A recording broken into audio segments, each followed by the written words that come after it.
Network is here. Oh, no punches! I'm real revolutionary right now. Support this man, Black Media. He makes sure that our stories are told.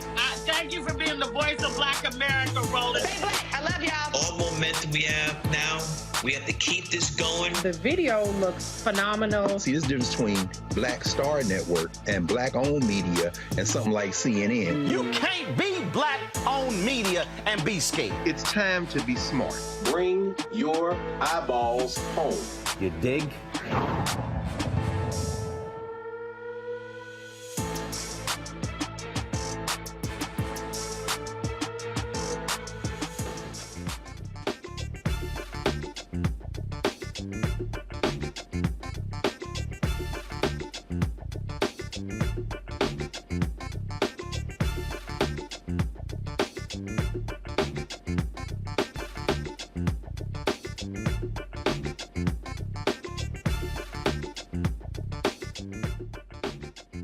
Hey fam, today is Thursday, February 16, 2023, coming up on Roland Martin Unfiltered, streaming live on the Black Star Network. The cop who shot and killed a black man in Shreveport, Louisiana, arrested today on homicide charges. We will explain. We had the family attorney on the other day. We'll tell you about that story. Also, the Department of Justice, they have launched an investigation into the beating of a black man in Mississippi. We told you about that case yesterday. His attorney, Malik Shabazz, is going to be on the show giving us a better explanation of what happened to DOJ. Also, for Colorado ranchers who've been harassed by white folks, they're going to be joining us on the show as well. In Wisconsin, state's highest court, the Supreme Court, could flip there, and we could get the first black state Supreme Court justice. That's right, Judge Everett Mitchell will tell us about his campaign. Also, I talked to the United States Ambassador Linda Thomas Greenfield. We talked about the anniversary of Ukraine war, what the United States is doing when it comes to Haiti, as well as conflict in Ethiopia. Folks, it is time for us to bring the fun on Roland Martin Unfiltered, streaming on the Black Star Network. Let's go. He's got it. Whatever the miss, he's on it. Whatever it is, he's got the scoop, the fact, the find. And when it breaks, he's right on time and it's rolling. Best believe he's knowing. Putting it down from sports to news to politics. With entertainment just for kicks, he's rolling. It's on go, roll, roll, y'all. It's rolling Martin, yeah. Rolling with rolling now. He's funk, he's fresh, he's real, the best, you know he's rolling Martin now.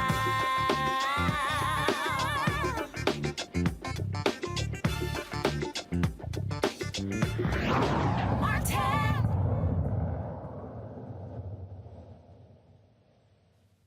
2 days ago, we told you about a black man shot and killed in Shreveport, Louisiana by a cop responding to a domestic disturbance call. Yesterday, the family finally saw the body cam footage. Today, that cop turned himself in. He's been charged with negligent homicide. Officer Alexander Tyler turned himself into the Cato Parish Correctional Center. He was taken into custody by Louisiana State Troopers after detectives in the Investigation Bureau reviewed the evidence in the body camera footage of what took place on February 3rd in the death of Alonzo Bagley. Tyler was granted a $25,000 bond. Folks, here's the body camera footage that led. Remember, family, we had them on the other day, and the family was saying, release the body camera footage. Well, they showed the family yesterday. This was the footage. Trigger warning. This is the body camera footage that led to this white cop being charged with homicide.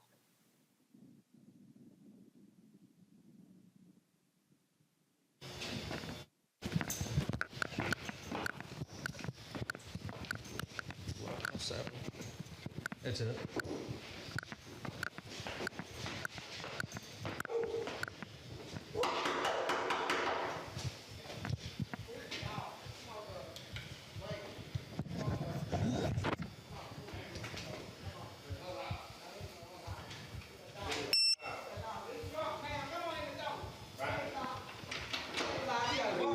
Hey, how you doing, Will? How you doing? Hey, what's your name?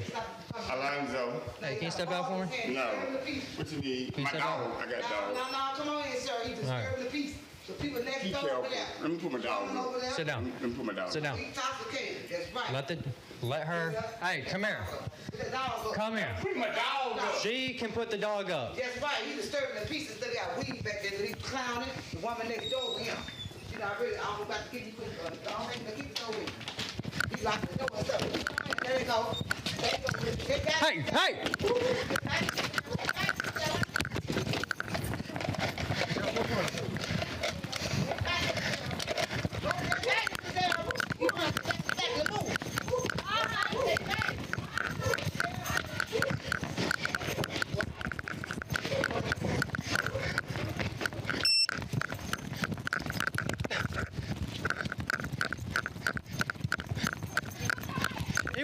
He went that way, Todd.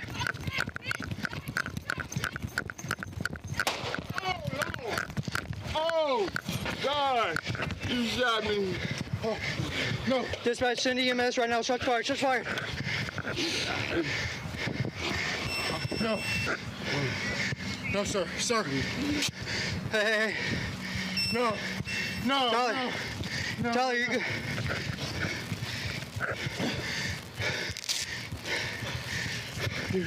Hey, no. Hey, come on. No. Come on. No. Come on. No, Come on. man. No. Come on. No, man. Come on. No. You're good. You're good. Man. Come on, dude. Dispatch. Come on, man. Send EMS right now. 1018. Come on, dude. Hey, come on, dude. Stay with me. Stay with me. Hey, put pressure.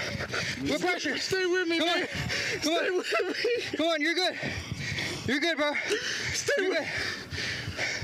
Hey, you're good. Hey, keep breathing. Keep breathing. Keep breathing. Stay with me, man. Stay with me. Breathing. Hey, you're good, man. Keep breathing. Keep breathing, dude. Keep breathing. Keep breathing. Keep breathing. Fuck, dude. Alex, hey, go to the front of the building. Go to the front of the building. Wave them down. Wave them down with your flashlight. Come on.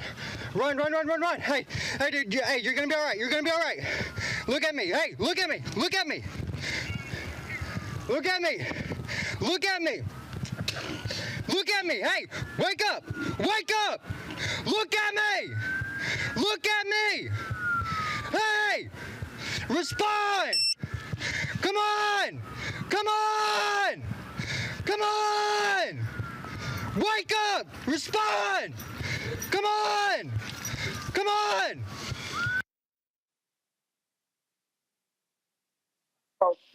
Body cam footage.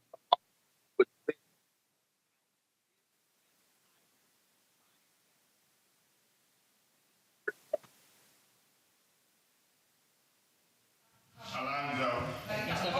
No. What you need? My dog. I got dog. Come on here, sir. The people next door over there. Let me put my dog up. Sit down. Let me put my dog Sit down. He's suffocating. Right. Let her. Hey, come here. Get the dog up. Come I'm putting my dog up. She can put the dog up. That's right. He disturbing the pieces that got weed back there. He clowning. The woman next door with him. She not ready. I'm about to get you quick. The dog back there. Kick the door in. He's locking the door and stuff. Get on in. There you go. There you go. Take that. Hey, hey. Take that. We got one running, dispatch. Take that into there. Don't take that into there.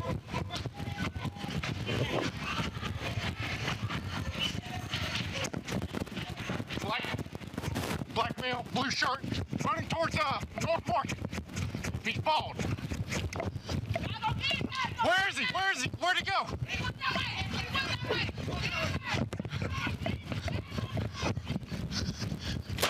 Oh, no. Oh, God. You shot me. Oh, no. Dispatch, send the EMS right now. Shut fire. Shut fire.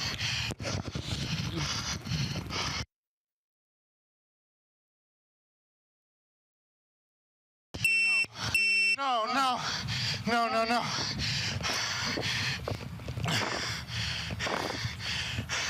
Fuck, dude. No, no, no. Hey, come on, come on, come on. No. Come on. No. Come on. No, no, man. No. No, no. Come on.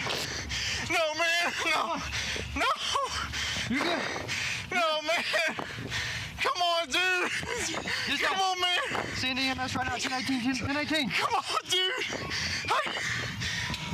Hey, come on, dude. Stay with me. Stay with me, bro. Stay with me. What pressure? Stay with me, man. Stay with me. Come on, you're good. You're good, bro. Stay with me. Hey, you're good. Hey, keep breathing. Keep breathing. Keep breathing. Stay with me, man. Stay with me. Breathing. Hey, you're good, man. Keep breathing. Keep breathing, dude. Keep breathing. Keep breathing. Stay with. Keep breathing. Fuck, dude. Alex, hey, go to the front of the building. Go to the front of the building. Wave them down. Wave them down with your flashlight. Come on. Run, run, run. Over here, guys. Over here. Over here.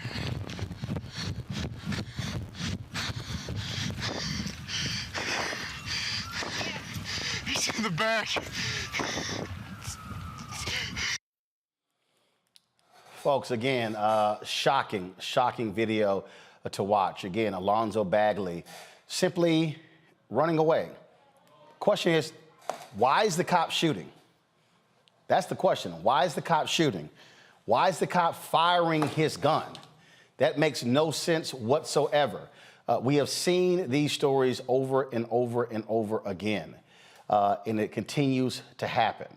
We're going to do this here. We're going to go to a break. And then we're going to talk about this story, but also we're going to talk about the story of this young brother out of Mississippi. Again, similar story, same thing. Officers come to the scene. Again, they shoot. Michael Corey Jenkins is fighting for his life, now unable to talk, folks. This is what happens with police and black men in this country. Folks, be sure to download the Black Star Network app, Apple phone, Android phone, Apple TV, Android TV, Roku, Amazon Fire TV, Xbox One, Samsung Smart TV. We'll talk about this again. Also, don't forget, watch us on Amazon News. If you're on Amazon Fire, go to Amazon News. You can watch our 24/7 streaming channel right there. You can tell Alexa to also play news from the Black Star Network, and you can do that as well. All right, folks, going to a break. We'll be right back. Black Star Network is here. Oh, no punch! I'm real revolutionary right now. Thank you for being the voice of Black America. All momentum we have now, we have to keep this going. The video looks phenomenal. See, this difference between Black Star Network and black-owned media and something like CNN. You can't be black-owned media and be scared. It's time to be smart. Bring your eyeballs home. You dig?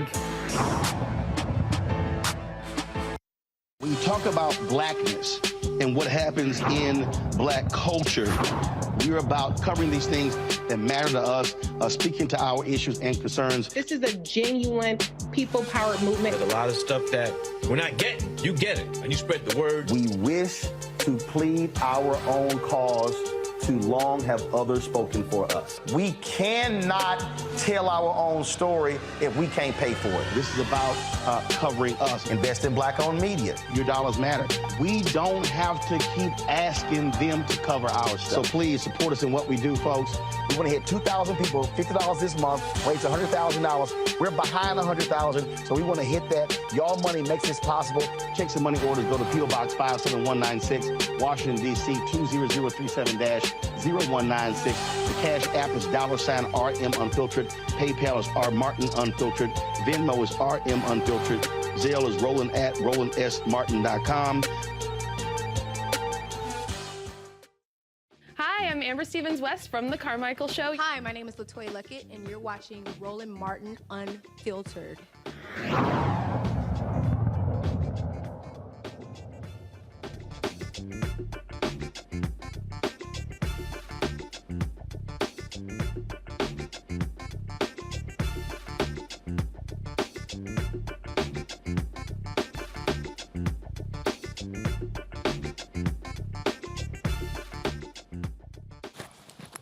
All right, folks, so we're just telling you there, of course, about the story out of Louisiana. Let's go to Mississippi with the Department of Justice. They're investigating possible civil rights violations by Mississippi Sheriff's Department after white sheriff's deputies allegedly shot a black man in the mouth while handcuffed during a suspected drug raid last month. We told you about Michael Corey Jenkins, of course, that story last night. He was at a friend's house when 6 white Rankin County Sheriff's deputies burst through the front door.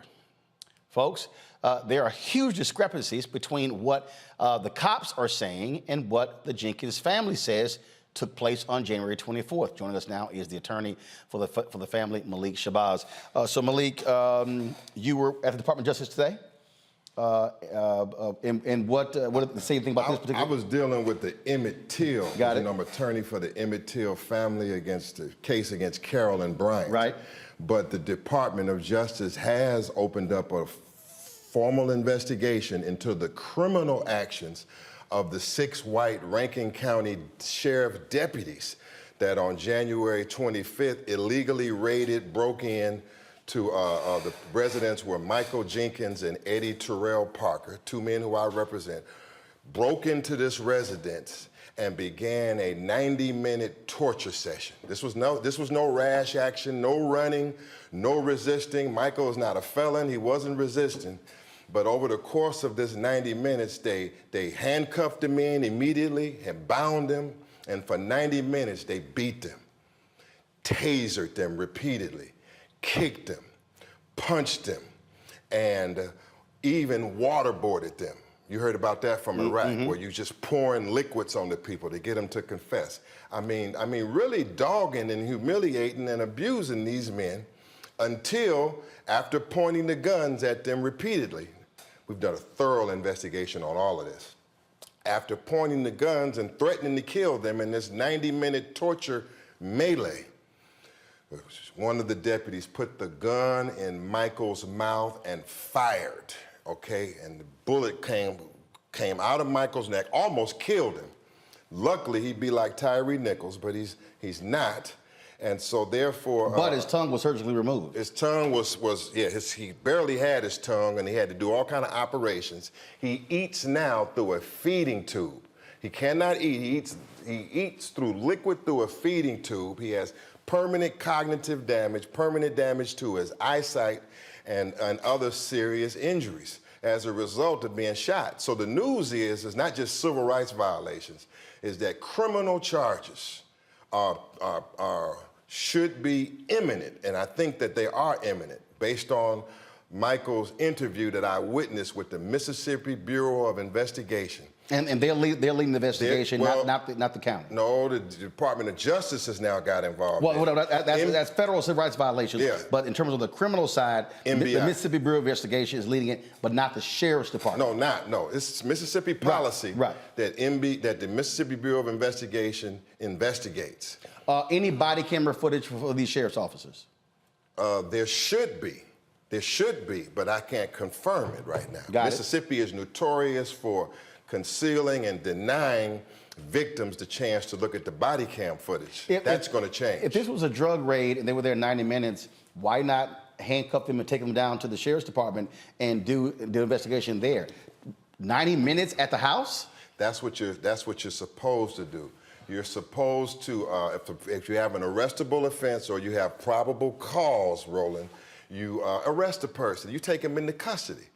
Most of these incidents we see, there are rapidly evolving circumstances. They're running, there's resisting, or there's some kind of interaction. This is 90 minutes of intent, of intentionally planned out conduct. I mean, some of it is horrific, then the other parts of it are absolutely juvenile. I went to the house, I'll give you the pictures at some point. They threw eggs at these men for 90 minutes. There's eggs all on the wall. Eggs literally on the wall. They use racial slurs in the course of this. So the Justice Department should be seeking hate crime charges. And there's even some sexual deviancy in this thing. I mean, I'm talking about attempted sodomy. So they were accusing them of dating white women? Well, this is a rural area in Rankin County. Now, Rankin County deputies are notorious for their abuse and murder. So I do want to say that Black Lawyers for Justice is opening up an entire investigation into their department, all of their murders. But in this specific case, they came in without a warrant. These are the only black men in a 2-mile and basically a 2-mile radius. So the white officers come in saying, basically this is our area, and y'all are not going to be dealing with our women and so forth. So they came in basically saying that y'all are not wanted here and we run this area. It's very rural and they're used to getting away with this because most brothers in Mississippi say that once they charge you with something, you better plead guilty or otherwise you're going to jail for a long time.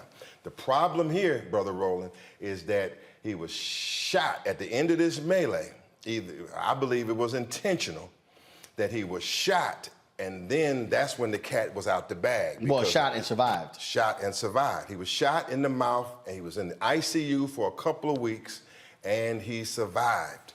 But it was one of the most outrageous acts of police brutality that I've seen, because I've never seen an organized torture session of this length that Mr. Jenkins and Mr. Terrell Parker faced. Now, have they filed any charges against Jenkins and Terrell? They have. But these charges are manufactured, and these charges are I expect all charges to be dropped. They're absolutely manufactured. Originally, the MBI and the police put out a statement that Michael had a gun. Look at what they're saying now. They're not saying anything. They're not saying he had a gun. They're saying they're going to investigate, and if anything's wrong, they're going to take action. The officers are covering up.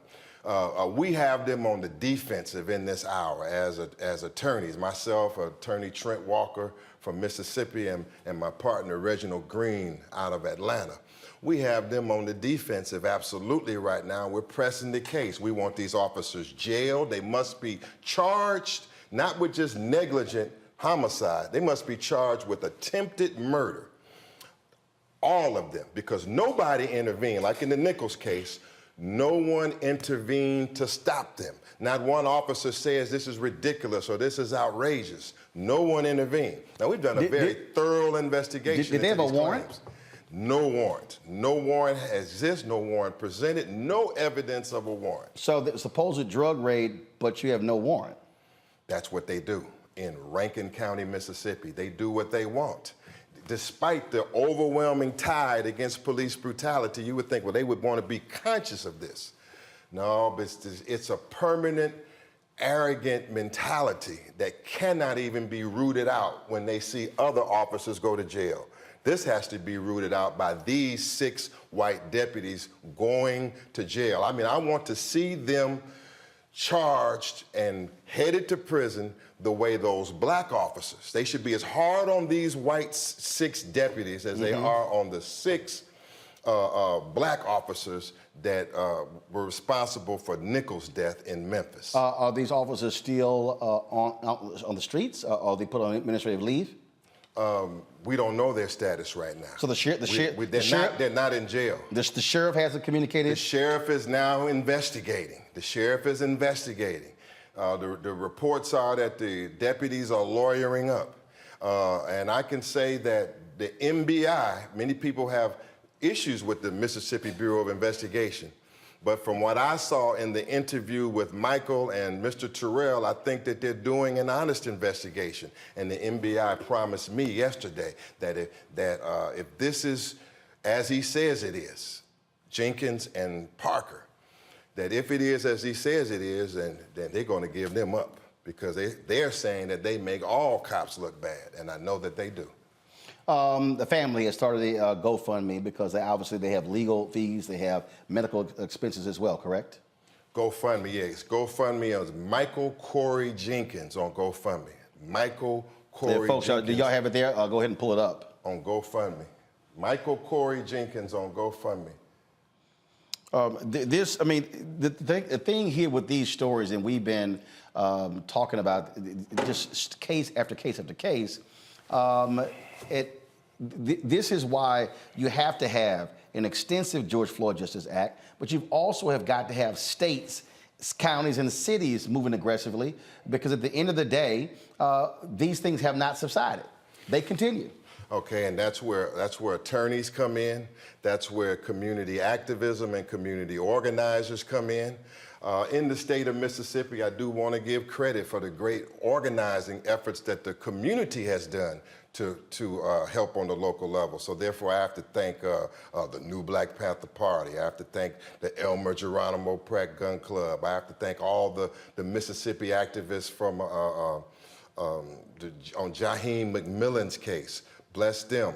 Down there in Brookhaven, Mississippi, D. Monterio Gibson and his mama, they got those officers charged on murder charges. This comes from the efforts of the grassroots movements that that I'm a part of. So it takes a collective effort, and hopefully things are changing. But I can promise you that Mississippi is the top battleground as we go into 2023. When it comes to police violence and racial violence, Mississippi is the top battleground. Folks, Mary Jenkins is Michael Corey Jenkins' mother, so that's the actual GoFundMe. You put Michael Corey Jenkins in, look for Mary Jenkins. Again, they've already, the goal is to raise about $30,000. They're at $15,600 because, again, he is going to have extensive medical expenses. He's still in the hospital. Have they given...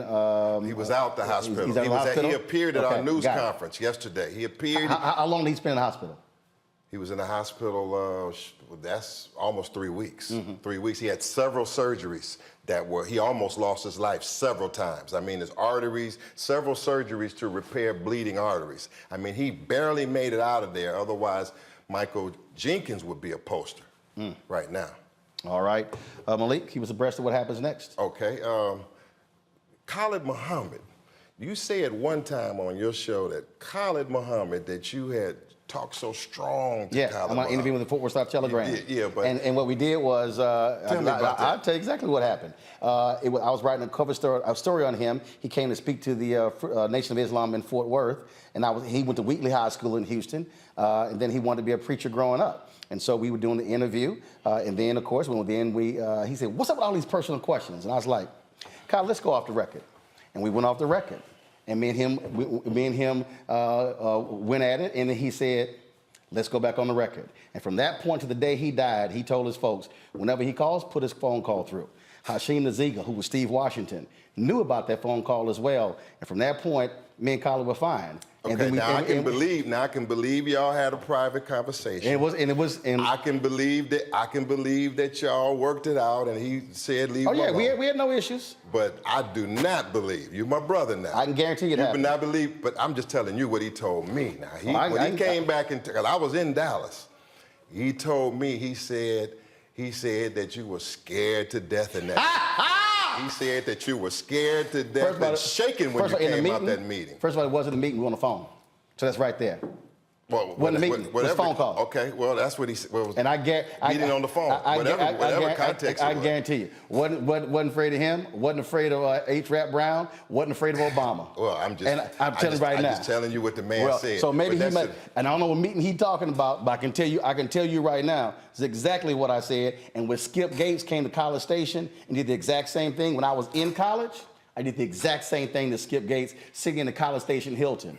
I ain't never been able to challenge anybody, okay, and that's also why. But I'm just telling you what he. I'm just telling you what he told me. He told me it didn't go anything like the way you said. Well, I can guarantee you, he knew exactly what happened. Okay. But bottom line was, I made it perfectly clear. You know, I had to ask. You know, he's my man, so I had to ask you about that. Ain't no problem. Ain't no problem. You know, he's my man. I got you. My mentor. I got you. Okay. And it's just like again when you went at George Curry in Houston about that piece on Farrakhan, and he told you what Farrakhan said, and you were like, what? Farrakhan's right there as well. And guess what? Me and George, we were the same. Hey, we went there. Look, I respect what you're doing on this police stuff here. I do. And what you're covering, I honor you for honoring Michael Jenkins and his struggle. And also, are you going to talk about Bagley? Oh, we got all that. Bagley, okay. That's a hell. Somebody else coming on to talk about that? No. I got my panel. That's coming up next. Okay, yeah, Bagley. That's a hell of a case there. Yeah, we had this returning on 2 days ago. That's a hell of a case. Oh, yeah. Okay, all right. Hey, we got it. Thank you for having me on, brother. You know, I'm always swing now. All right, well, you know, we had to get it in on this today. It's all good. Thank you so much. It's all good. All right, got to go to a break. We'll be back. Roland Martin Unfiltered right here on the Black Star Network. All right.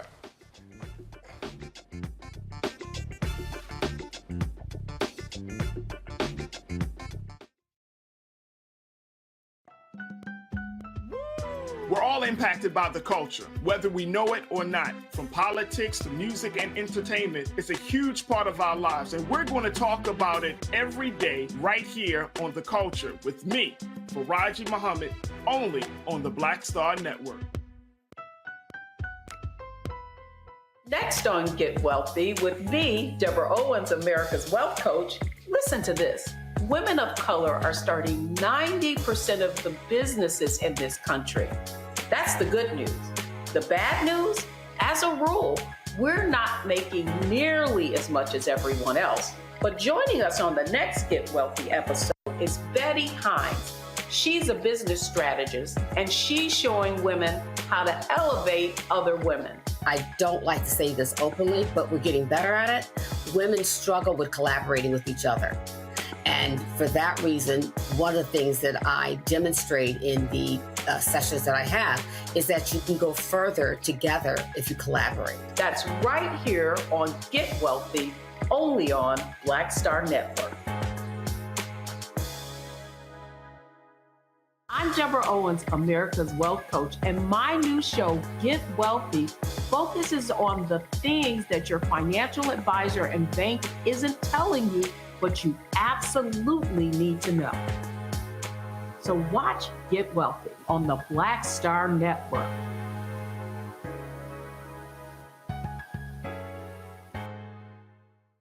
Hi, I'm BB Winans. Hi, I'm Kim Burrell. Hi, I'm Carl Payne. Hey, everybody, this is Sherry Shepherd. You're watching Roland Martin Unfiltered, and while he's doing Unfiltered, I'm practicing the wobble.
I got you. All right, folks, let's talk with our panel right here, our Thursday panel. You that way. Here you go. There you go. There you go that way. All right. All right, Malik, I keep trying to tell you, we live TV. We gonna have the rest of that conversation later. All right, let's get with it. Erica Savage, The Reframed Brain, Reese Cover, Black Women's Views, Dr. Greg Carr, Department of African-American Studies at Howard University. These two stories right here, we cover so many of these, and what we're dealing with here is, again, in one case, quick justice, if you will, in that officer has now turned himself in, negligent homicide. We're still waiting the Michael Corey Jenkins. And the thing here, Reese, is for all the folk who keep saying, oh, you know, I mean, these are few bad apples. Yeah, but folks still end up dead.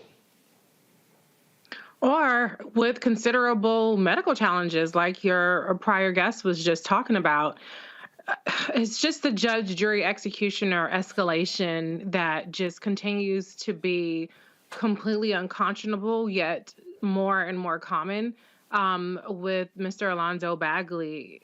Okay, so it started off with what? I mean, to me, the black lady at the beginning of the body cam was more disruptive than Bagley. But, I mean, I'm not saying shoot her, but I'm just saying, like, what was really the problem? Like, it was a so-called domestic disturbance. But what's nuts with me with the Bagley story, Erica, is that he takes off. He's not brandishing a weapon. Why you shoot him? I mean, why? The woman said he's been drinking. You know where he lives. Why fire the weapon? And then you hear the officer crying, oh my God, keep breathing, keep breathing. Oh, now you have care? Oh God, we know what this is. And, you know, as many of these that we continually see, it doesn't get any easier, and it does not raise to the level of these individuals, meaning those who chose law enforcement as their field.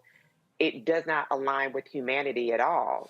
Like, and we've said this on this program, and I believe Greg has talked about this extensively. It's hunting. They're hunting.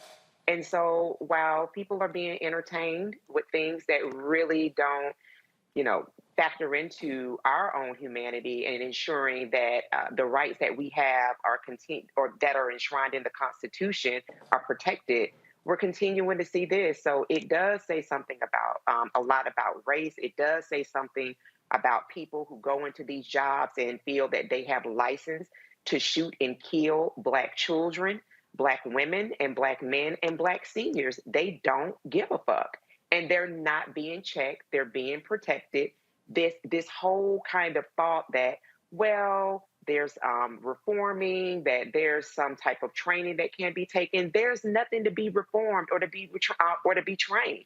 These are state-sanctioned terrorists, and they will carry out an exact violence on anybody that they damn well please, with little to no repercussions, only in the event that those people that are committing those offenses are Black, and it raises to the level of social media, and there's a demand for justice. So unless we want to continue with this cycle, which I said that we actually don't have the capacity to continue in, unless we want to get very serious about how our vote, though people may go rolling their eyes, shrugging their shoulders, talking cash money shit, until they want to be in this very same spotlight or be in this family, we have to engage it, because it is one thing that is keeping us alive. You know, Greg, when we talk about these cases, and let me be real clear, I've always said this: body cameras are not the panacea. They are not the be-all to end all. But the one thing they do give us, when they have not been, first of all, when they stay on and when they're not covered up, they give us the audio and the video of what happened. And what it does is it debunks the lies that we often see in the police reports. That's right, Roland. It all works together. Those killers in Memphis, had it not been for the stationary camera they weren't aware of, they'd be having their lives. As you said, they turned their cameras toward the ground. And you know, you frequently cite Dr. King's Where Do We Go From Here, Chaos or Community. And as you well know and have explained many times on these airwaves, he's got a chapter in there about the white liberals. And whether you call them liberal or conservative, whether you call them open racist or soft white racist, whether it be the racists there in Rankin County. And by the way, y'all, you ain't never going to see anybody talk about Khalid Muhammad, my friend and brother ancestor now, Khalid Muhammad, with one of his deputies, my friend, brother Malik Shabazz, and confronted the way Roland did. You're never going to see that anywhere else in media. So y'all just be very clear about what this space is about. But whether it be those racists out there in Rankin County, east of Jackson, where they basically are just running roughshod without the cameras, or at least we don't know yet whether they have them, or over here in Louisiana with Alonzo Bagley, you see those white boys there in Louisiana, as Erica said, they're hunting their killers. And we heard the script of what happens. They shot because that is what they think of us, black boys, girls, women, and men. Prince had a song, what was it called? Radical Man, 2049. He said, schooled in the art of digital games. When the war broke out, they called your name. This is a 23-year-old white boy in terms of Alexander Tyler, who grew up probably playing video games. He's been shooting at black people since he could hold a controller. So anyway, the first thing you do is shoot somebody. And then you heard the defense that Dr. King was talking about, and where do we go from here, chaos or community. I'm not a racist. As the man is laying there dying, realizing, no, meaning I'm about to be added to the list. Come on, dude, as he's saying, what does the white boy start saying? You're good, bruh. He calls him bruh. Why? Because he's used to playing video games, calling people bruh, calling his favorite athlete in Mississippi bruh. And he says, keep breathing, dude. Keep breathing, dude. You're going to be all right. Stay with me. Stay with me. That whole damn language you hear on Chicago PD and Law and Order and all that old bullshit. Why? Because they are looking at us not as humans. You shoot at them and then you realize, oh shit. And that's when Dr. King would say they are more dangerous than the open racists. Why? Because he's going to say, I didn't, 23 years old. I got students 23 years old. What the hell are you doing on the police force? Because you've grown up in life thinking black people aren't human, and it's all fun and games till the man is dying in the street, at which point, stay with me, bro. Go to hell. Fry him. Fry him. Yes. Now you pay with your life. Lock you up for life or give you what you gave him. But his defense going to be, I didn't mean it. I didn't mean it. The white liberal worse than... Well, like the case out of Minneapolis, I didn't mean to do it. Unfortunately, we have seen that happen far too often, folks. And so we'll keep you all abreast of what happens with these two cases out in Louisiana and Mississippi as well. All right, folks, we tell you elections matter. Well, guess what? In Wisconsin, liberals have an opportunity to actually take over the state Supreme Court. Y'all heard us on this show talk about how vital judges are. We're going to explain that coming up next, and why the black vote could very well be the difference, something Mandela Barnes and his white campaign managers clearly didn't understand. Don't forget, if you're watching on YouTube, hit the like button, share button on Facebook, as well as the Black Star Network app, and download the Black Star Network app, Apple phone, Android phone, Apple TV, Android TV, Roku, Amazon Fire TV, Xbox One, Samsung Smart TV. You're watching Roland Martin Unfiltered on the Black Star Network. Pull up a chair, take your seat. The Black Tape with me, Dr. Greg Carr, here on the Black Star Network. Every week, we'll take a deeper dive into the world we're living in. Join the conversation only on the Black Star Network. Hatred on the streets, a horrific scene, a white nationalist rally that descended into deadly violence. White people are losing their damn minds. As an angry pro-Trump mob storms the U.S. Capitol, we've seen shots. We're about to see the rise of what I call white minority resistance. We have seen white folks in this country who simply cannot tolerate black folks voting. I think what we're seeing is the inevitable result of violent denial. This is part of American history. Every time that people of color have made progress, whether real or symbolic, there has been what Carol Anderson at Emory University calls white rage as a backlash. This is the rise of the Proud Boys and the Boogaloo Boys. America, there's going to be more of this. Here's all the Proud Boys, guys. This country is getting increasingly racist in its behaviors and its attitudes because of the fear of white people. The fear that they're taking our jobs, they're taking our resources, they're taking our women. This is white fear.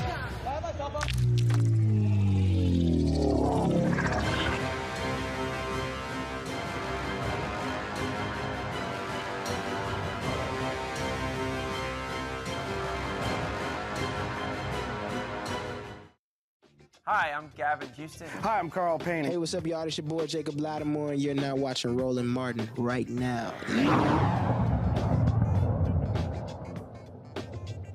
Folks, when we talk about what is happening with voter suppression in this country, the closing of early voting locations, we can go on and on and on.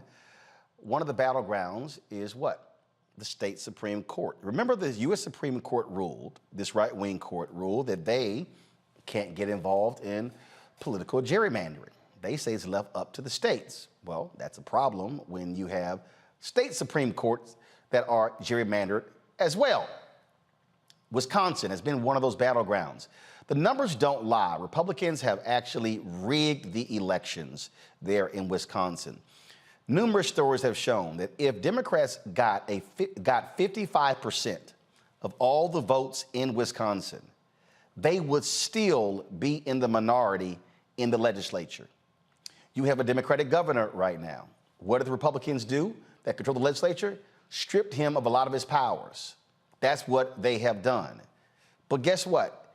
Now that could very well change if Democrats take control of the Wisconsin Supreme Court. Right now, the right wing has a 4-3 majority, but a seat is up for grabs belonging to a retiring conservative justice. Now, liberals in Wisconsin say they have an opportunity to make a change. Judge Everett Mitchell, Judge Jennifer Doral, former Supreme Court Justice Dan Kelly, and Milwaukee County Judge Janet Protasewicz, I hope this is pronounced her last name. They're running in the February 21st primary. Judge Mitchell hopes to become the first black man elected to be a Wisconsin Supreme Court justice and the second to serve on the court. Democratic Governor Jim Doyle appointed former Justice Louis Butler in 2004. Judge Everett Mitchell joins us right now. Obviously, folks on the right realize, Judge, that this is important.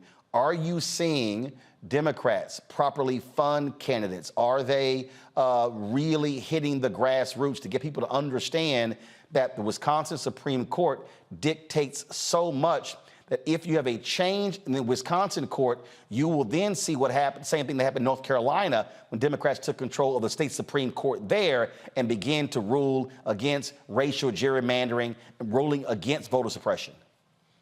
Well, thank you so much for having me. I will say that I'm honored to be here.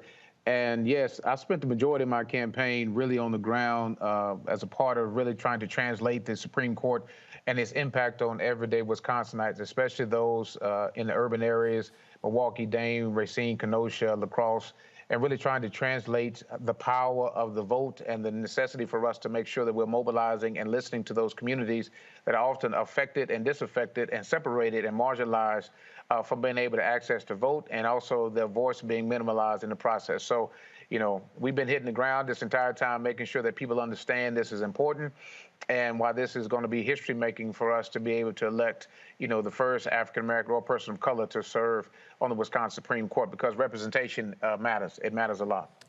We saw what happened in the U.S. Senate race in 2022. 50,000 fewer African Americans voted in Milwaukee than they did in 2018. I had activists on the show who said there was no significant voter outreach from the Mandela Barnes campaign, which is astonishing to me. Are you focused on Milwaukee? Are you really walking folks through there to get black folks there to understand that if they turn out in a significant way, they could make the difference? Yeah, I'll tell my wife all the time, I should have bought another house in Milwaukee because we spend so much time on the ground there. You know, in faith communities, I'm a pastor, so I get a chance to go inside our churches, to talk to our pastors and talk to our community leaders, our grassroots organizations. Spending time, I was endorsed early by Black Leaders Organizing for Change for Communities, and it's been that moment. Ever since then, I've been, you know, ingrained in the moment of talking to all of them, from treetops all the way down to the grassroots, about the importance of this race. You know, running into that necessity of blackness, because I need their votes. I need them to be able to see this as a moment moment. And sometimes since the November 4th election, the biggest question I've been asked over and over again, even though I'm a judge that's been elected twice here in Madison, I'm often get this question, well, since Mandela lost, can a black man win a statewide election? And my answer is always yes. You've done it twice already, and you did it to him the first time. So the goal is to make sure that we give them something that they can believe in, somebody that has actually done and fought for the betterment of our community and done things that they can believe is going to change our community if you give me the power to be able to be in that seat. You know, do the things I've done in Dane County, take handcuffs off of kids, be able to transform, put trauma-informed practices in place so that we see reduction in car thefts. Listen, I don't brag about how many people I've locked up. I brag about how many futures I've saved. One of the things that we have tried to do with this show is to really walk people through and connect the dots to get them to understand why judges matter.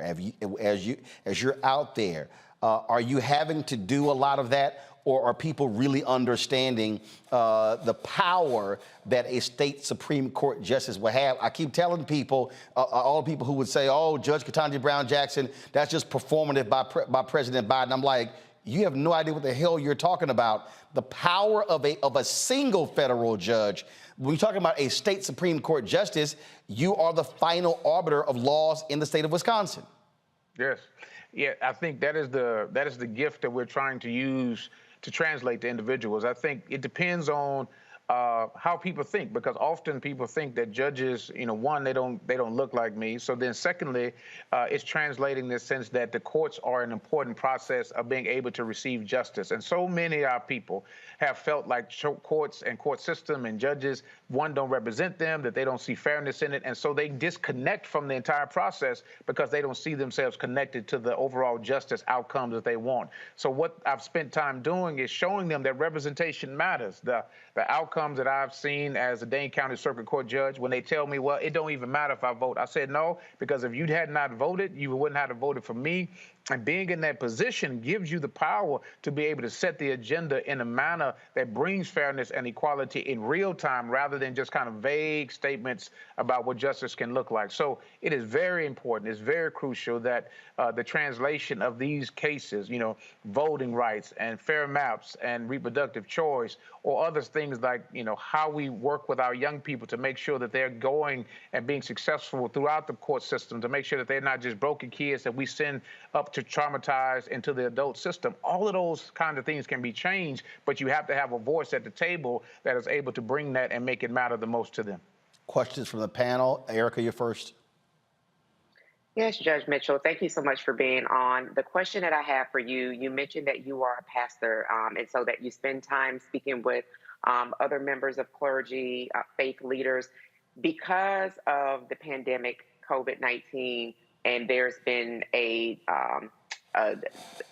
attendance for people in church has dwindled somewhat. Have you found that has been a barrier to get out your message? It sounds from what you're sharing with us, especially with the comment that your wife made about getting a second home in Milwaukee, that you're definitely on the ground. You all are doing that work, but specifically to a community that has been leaned on heavily for GOTP efforts. What are you finding there in messaging to the community with your primary coming up so quickly?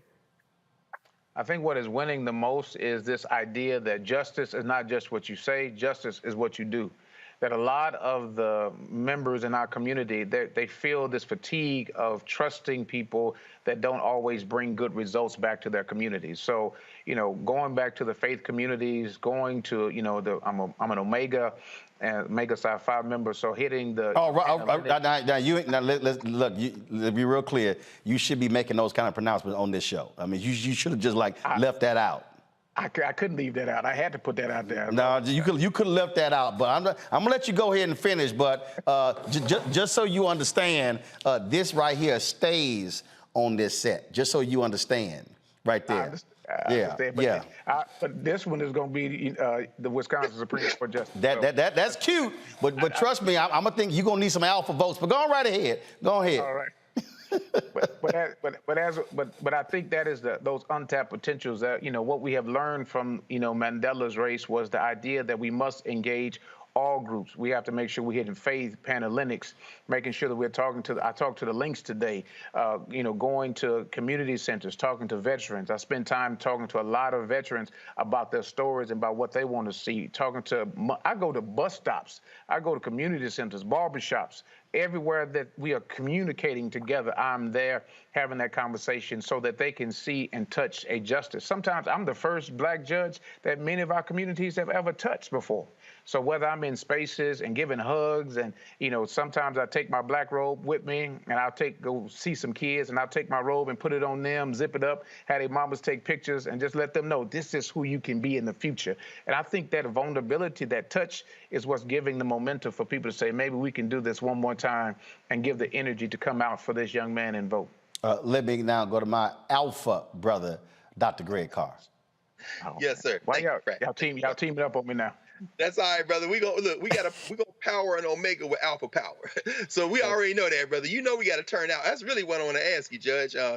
We know that one of these guys you're running against, and is it the top two go on, if not? But this guy Kelly, he was on the Supreme Court before, right? And I understand the billionaires are trying to back him. This Richard Olheim and them pouring money in, probably gonna spend more than $10 million in this race. Could you talk to us about what your network needs and what you need in terms of financial support in what's going to be the most expensive race, certainly in the country? And a lot of people are saying, and I would agree with them, the most important race before the 2024 election, realizing that what is at stake could literally be the rest of the country in terms of democracy, with the whole question of whether or not this Wisconsin state legislature is going to be checked. Could you talk a little about what you need from us in terms of financial support so we can write these checks to you, brother? Omega Psi Phi, no problem. I ain't gonna call you a youth group. That's what Roland would say. But yeah, we. Go ahead. The hate is real. I don't want Jeremiah Wright coming from me either, brother, because I know he's gonna get me if I say something about the Q. So, but what do you need from us, brother? One thing about judges, we can't talk about donations, but I will say that I've been out donated by a lot of liberal groups because they don't always see the promise of having someone who can be as effective as I can be in bringing all groups together, and so, any donations are appreciated because we need to be able to compete, get our message on TV, get across screens. But as we get past this primary, we know that there will be a consolidation of resources, and so from inside and outside the state, so that we can make sure that we have a consistent, powerful message. I think the message that we have and the one we've created and the story of my life has been one that has connected with all Wisconsinites, both rural and urban, together. And I'm looking forward to that. Just getting on this show and making sure that this is something that we can push out to the Milwaukee voters and get this in front of them so they can see that they have a choice. I started running this race, my brothers and sisters, is because I wanted to make sure that, wealthy people behind the shadows don't get to make choices for our community. I wanted to ensure that our people, our community, all segments of Wisconsin had a choice of someone who comes to the table with an experience of poverty, homelessness, but also working hard to be transformed because you have supportive Black women in your life that believe in you and push you towards your destiny. And I want to return that favor back to the communities that I serve. Quickly, Reese, go. I just wanted to say, have you run up against any kind of pushback in terms of electability? I know with would-be Senator Mandela Barnes, Lieutenant Governor, losing, do you think that has impacted people's willingness to support your candidacy? Yes, that's the first question I heard right after November the 5th was this notion of can a Black man win if Mandela Barnes lost? And so what I've also told them is that, we have to learn to move away from this idea of treating us all the same. I have a degree from Morehouse College, 2 degrees from Princeton Theological Seminary, and my Juris Doctorate from the University of Wisconsin-Madison Law School. My achievements should speak for themselves, and the accomplishments that we've had here in my city to reduce juvenile car thefts by 47%, taking handcuffs off of children, implementing these trauma-informed cares that is changing the destiny and face so that we're not sending more people up in the criminal justice system is a reminder that pay attention to the content of who people are and not just the judgment of aligning us and believing we're all the same. Our strategy is different. Our outcomes can be different because we have lived different paths. So yes, I run into it, but I continue to have a message of success to remind people that we have, we voted for a black man statewide before. He had a name that everybody wasn't familiar with, but we got behind him. And because of that, he changed the destiny of our nation. And I think we have an opportunity to do the same here for our court system and for the children who look into the mirror and need to see a reflection of them at the Wisconsin Supreme Court. All right, Judge Everett Mitchell, we certainly appreciate it. Thank you so very much. Good luck. And of course, as we always say, onward and upward. But that's an Alpha slogan. You can't say that. But I'm just gonna say onward and upward. We'll go ahead and extend the Alpha hand to you with onward and upward. I'm gonna give you some uplift. We're gonna give you some uplift, my brother. Oh well, it's a little hard to have uplift when you're already on top. Always remember, Judge, Alpha's your daddy. All right. we got to go. Good luck. Thank you, man. I appreciate it. Thanks a bunch. All right, y'all, we come back. I told y'all about contract negotiation, the HBCUs. Well, my man Scotty, Off Script TV, he got his hands on the SWAC deal with ESPN. Y'all gonna be shocked to see how little the SWAC is getting from ESPN. That's next on Roland Martin Unfiltered on the Black Star Network.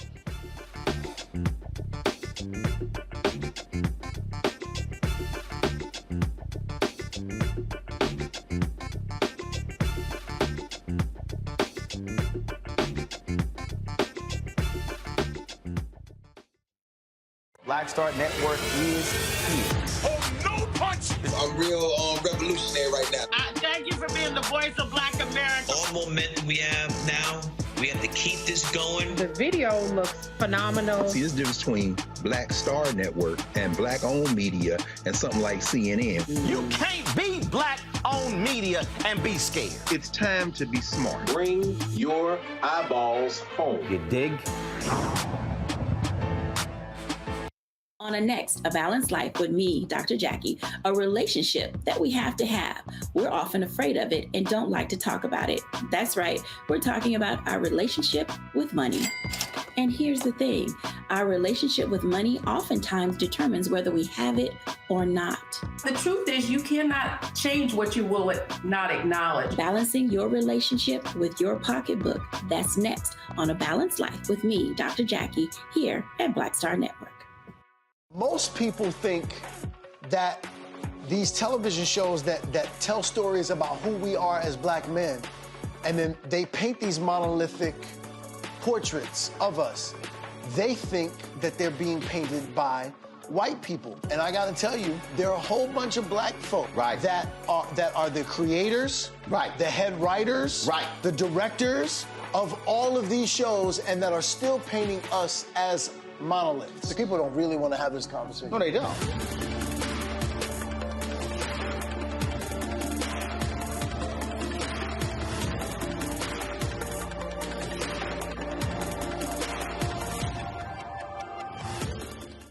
Hi, this is Essence Atkins. Hey, I'm Deion Cole from Blackish. Hey, everybody, this is your man Fred Hammond, and you're watching Roland Martin, my man, Unfiltered.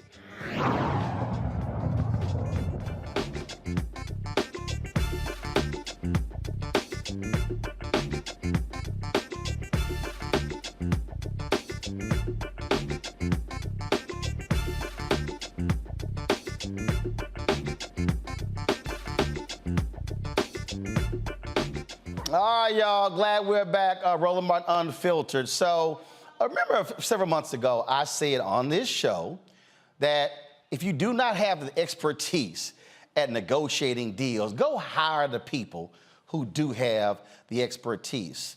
You heard all this talk about Southwestern Athletic Conference being a power conference and how much money is being generated, things along those lines. Well, my man Scotty with Off Script TV actually got his hands on the SWAC's actual contract with the Southwestern Athletic Conference. Now keep in mind, when we talk about media rights deals that ESPN has with the Big Ten and the Pac-12 and the Big 12 and the SEC, we're talking billions of dollars. We're talking billions of dollars. Texas and Oklahoma just agreed to give the Big 12 $100 million so they can leave 1 year early. You don't cut a check for $100 million unless you know you're gonna make that money back. So how much is the SWAC actually getting from ESPN for their deals? Well, Scotty Jones is right now. Of course, Scotty is a contributor for the Black Star Network. So, Scotty, you've and on your end, so you can pull up on your end, correct? Well, because something you pull like you do in your show, you can do that, right?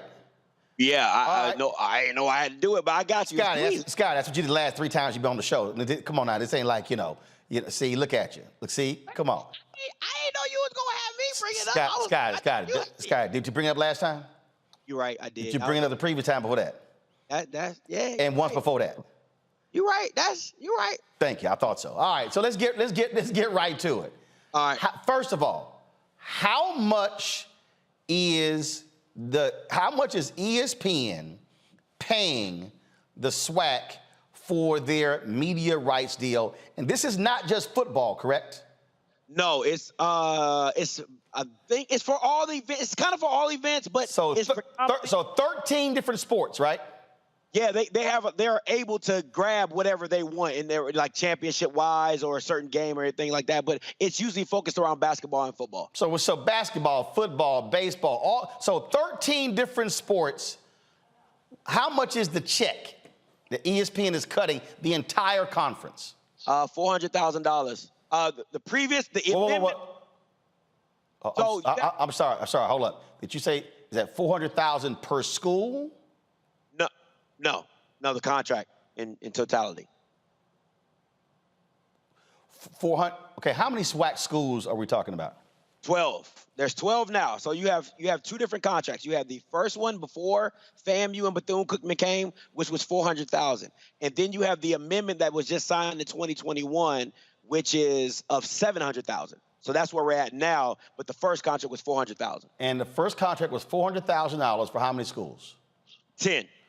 Now we're talking $700,000 for 12 schools.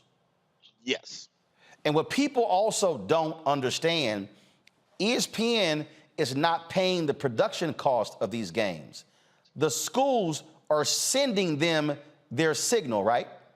Yes, they're sending. So the school, they do the production, so they videotape the game, and then they send the signal to ESPN. Okay, and we talk about these games. The games are not being shown on ESPN or ESPN2. Basically, what ESPN is doing is they're driving these to their ESPN Plus platform, which folks actually have to pay to get. So what is that fee per month? I believe they went up, so I think it's $9.99 now. So in order to get it, you got to pay $9.99 a month. So yes, let's say that's $10. So that means that let's just say for the sake of a round number, let's just say 20,000 SWAC fans subscribe to ESPN's digital platform to see their games.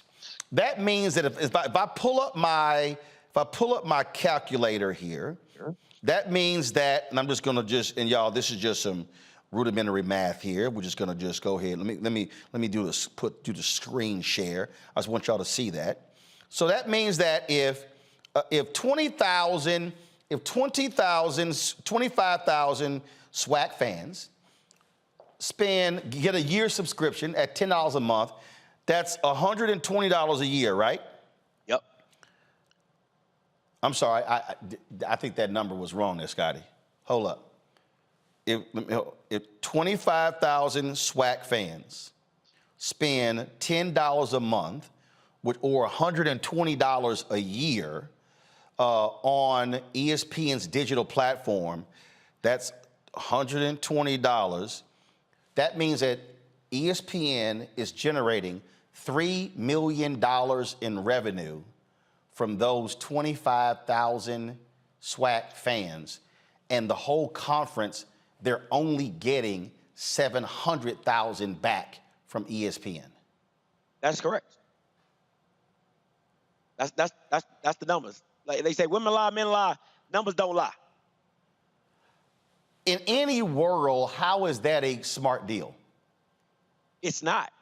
I mean, at the end of the day, you have to understand your market value in the ESPN world and ESPN Plus. You have a whole base of fans that you have been cultivating since 1920. That's when the SWAC conference was initiated in 1920. So you have a base of fans. That's not even the conference. That's adding the schools and moving up from D2 going to D1. You've been cultivating fans for the last 100 years. So when they ask you to bring all your content towards ESPN Plus, that means as well as all the eyes that come along with it. And 20,000, Ro, that's chump change. That's chump. I mean, that's on the super light, and that's if you really, really want. You know, it's over at least 500,000 viewers easily.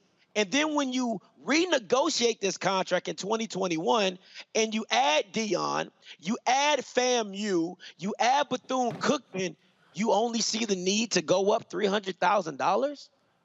So how long is this contract? Till 2025. To 2025. And this is just 700 each year. Does it ever get to $1 million? No, it does not. And I have I have it pulled up whenever your team is ready. No, go ahead. No, because you pull up on your end, we'll show it live on our end. Go ahead. Okay, let me share my screen. Y'all, you guys got this fancy stuff over here. Let me see if I can find it. No, can't find it. But I'm gonna email it to your people so they can bring it up on your end. Or just do this here. First of all, I'm gonna switch back to your screen. We're gonna actually go to a break in a second. We're gonna come back. So see if you can pull up in the break. And the reason I'm walking through this, people, is because other school athletic departments, they're building new facilities based off of these media deals. We're now living in a digital world. Y'all just saw me do the math. So imagine if the SWAC says, look, and let me be real clear, y'all, for everybody who's watching, I need y'all to understand. When we say ESPN's digital platform, that literally is no different than the Black Star Network's OTT platform. That's literally no different than us being on, sending our signal, and we're on Amazon News and other platforms. It's no different than HBCU League Pass. It's no different than the other platforms out there. If you tell people where to go, they're gonna go to see it. And then what ESPN is doing, they're not even showing you the things that you actually wanna see, like the halftime show. And in fact, if you watch the Celebration Bowl, you know what they did? You saw some of the halftime, but they actually said, go to the ESPN Plus app if you want to watch the halftime show. So if you're the SWAC, why aren't you creating your own SWAC digital network? And if you got 20,000 fans or 25,000 fans to say, we're going to show you all of these and you can generate the money for yourself, what are you actually getting from ESPN that's worthy of $700,000? I'm going to go to a break. We're going to talk about this with our panel when we come back. Scotty will stay with us as well. Y'all, we always talk about where's our money. This is a bad deal. And I would love to have the SWAC come on the show and explain to me why this is a smart deal. $700,000 total for 12 schools.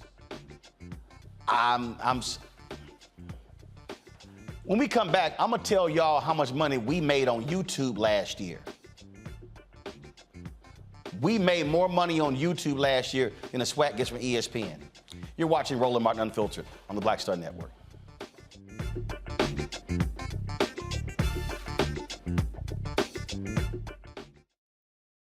Next on Get Wealthy with me, Deborah Owens, America's Wealth Coach, listen to this.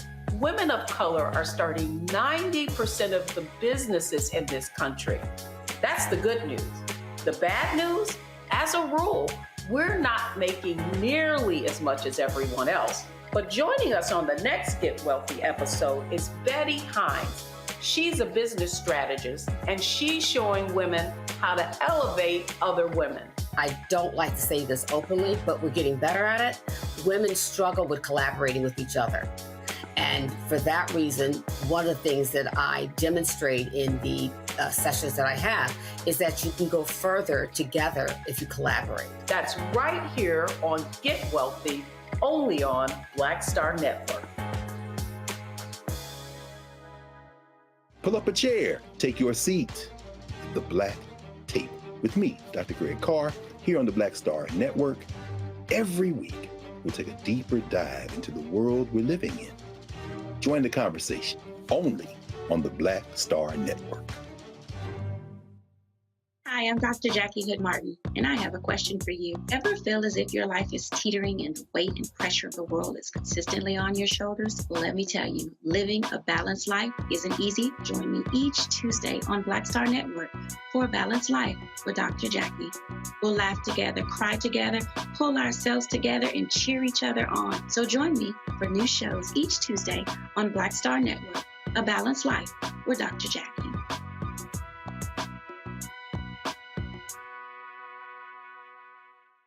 Hey, I'm Donnie Simpson. Hi, I'm Eric Nolan. I'm Shantae Moore. Hi, my name is LaToya Luckett, and you're watching Roland Martin Unfiltered.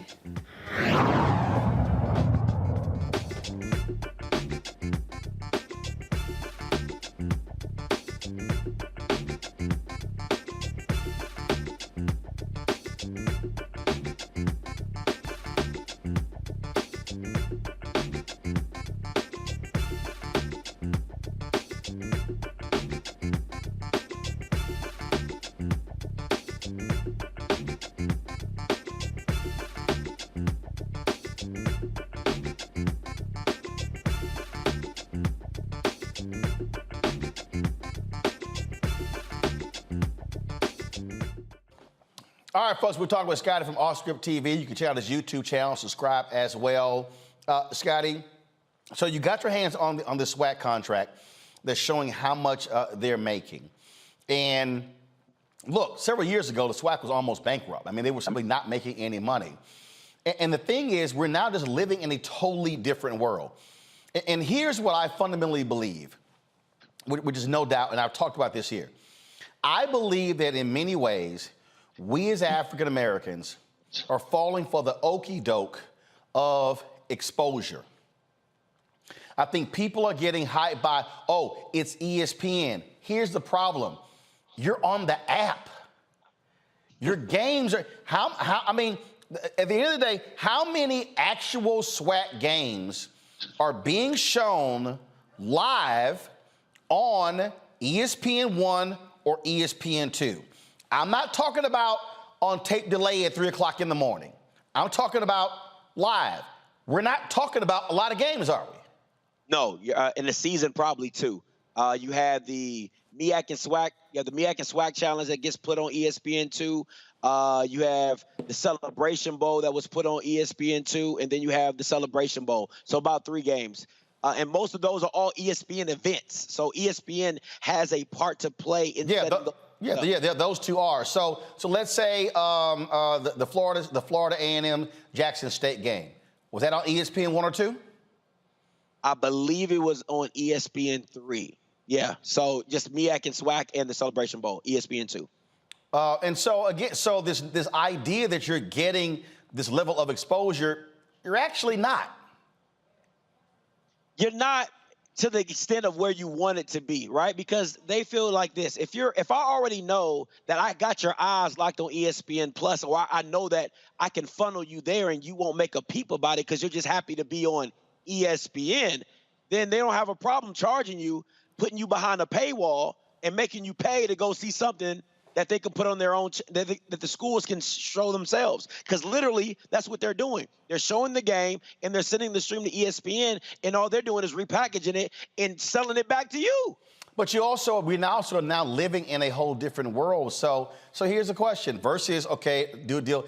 I'm just curious if the SWAT put out feelers and said, hey, we'll take all comers. You got the NFL Network out there. I mean, you got Fox Sports out there. Again, you have other opportunities that are out there that, and I just simply believe that in many ways we are not. You hear rappers talk about this all the time. We keep talking about what's for the culture, but I think we've got to learn to stop being so excited about white validation and realize that it comes down to the money.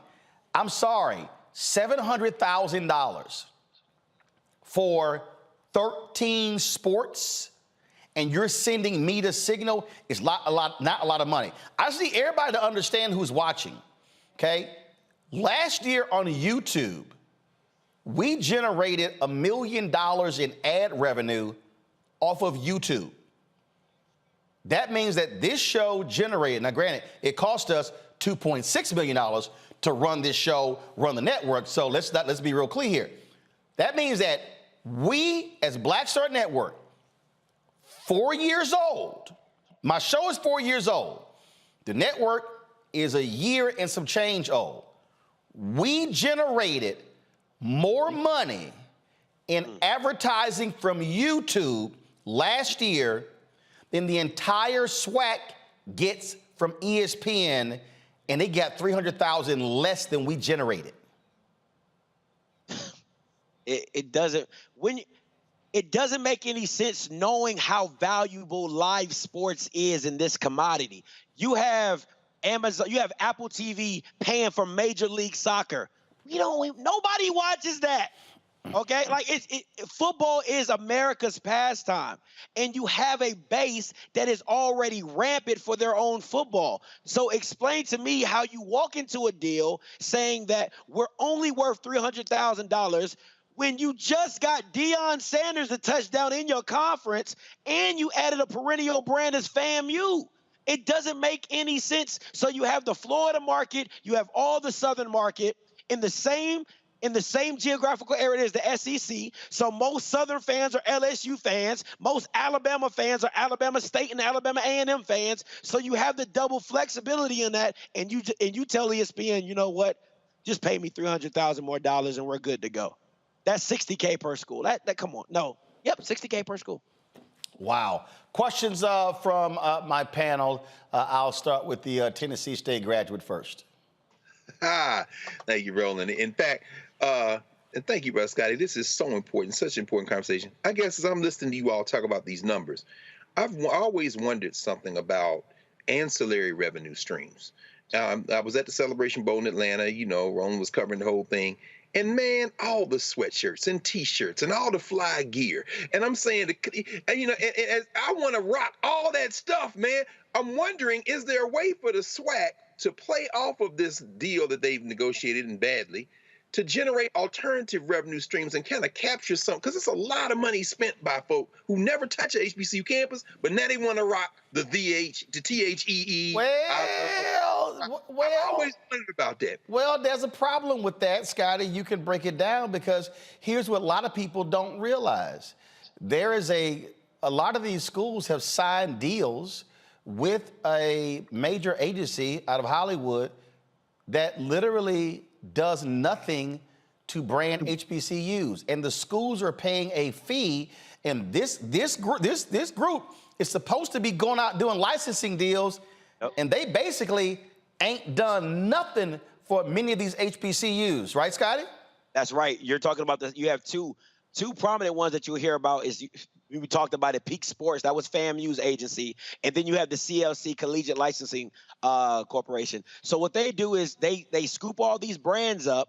And then if you're a person trying to make T-shirts or trying to make a brand from the schools, you go through them to get the license. And then whatever you make, you're supposed to give a revenue sharing back to the school. It could be 10%. It could be 50% of all your sales. Well, you have a two-part to that because some people don't go through that process. If you go to a lot of SWAC games, you'll see people on the side of the road selling merchandise. That's not licensed material going back to the school. Or, you have times where CLC does not collect what they're supposed to collect from the actual people. But you have a lot of HBCU alums who do this, so they make sure it's their business, like the Anthony Lawrence collection, you know, public figure. You have all those guys who are graduates from said institutions, and they make sure they give back to their institutions. So, but you have the CLC collecting all these brands and making it hard and jump through all these hoops to be a part of these programs, and then they're not even doing their due diligence to make sure that money is being funneled back to the school. And this is what I keep saying about those schools. If you're cutting a check to CLC every year, you should be saying, what is our rate of return? What are we getting back? And if we're not seeing our products in local grocery stores, if we're not seeing them in the local Walgreens or the CVS where we are, then why are we paying you? And guess what? There are black companies out here who actually know what they're doing, and they can actually do those deals. And so these schools are getting screwed. I know of one company that has the rights to several HBCUs. They haven't even been on an HBCU campus, and it's a white-owned company. Reese. No, I don't have any questions, really. I think you guys have it covered. It just sounds like it's an inadequate deal from my perspective. But Erica?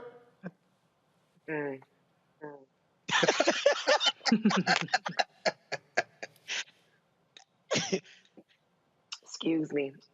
A little partially. Nice mug, Erica. Thank Very you. nice. I'm thinking about value and name, image, and likeness. And so in terms of what you described, how does this funnel down and impact those collegiate athletes that are looking for those type of deals to protect their name, image, and likeness as they're thrust into the spotlight, and they're being very savvy with their own social media? I think for the players, you know, the schools have to, well, the schools can't facilitate. So you have to get alumni, outside organizations to facilitate it. But you need to do well with your local markets, right? Because you're not in the situation of Ohio State where you're on a national platform where everybody knows your name, Bryce Youngs and all those, Zeke Elliott's and things like that. So you have to do a great job of mobilizing your local base, the local car show, the local car dealer, the local restaurant, to allow those brands to facilitate, allow the athletes to facilitate those brands, because why? They're the closest to you. You know what I'm saying? So when you go to a Southern game and you see a Jason Dumas, or you see a Noah Bodden, those quarterbacks, well, they resonate with the Baton Rouge community, because those are the people who are to go see them. So you need Baton Rouge commerce to support that brand. You know what I'm saying? And there's a lot of people that do that. You have Cara South with Southern. I mean, they're like hand in hand. So they do a good job, but you got to do a better job of getting these athletes out there as well. And Roland, let me say this. My issue is this, is that I said this on my channel. It always starts at the head man.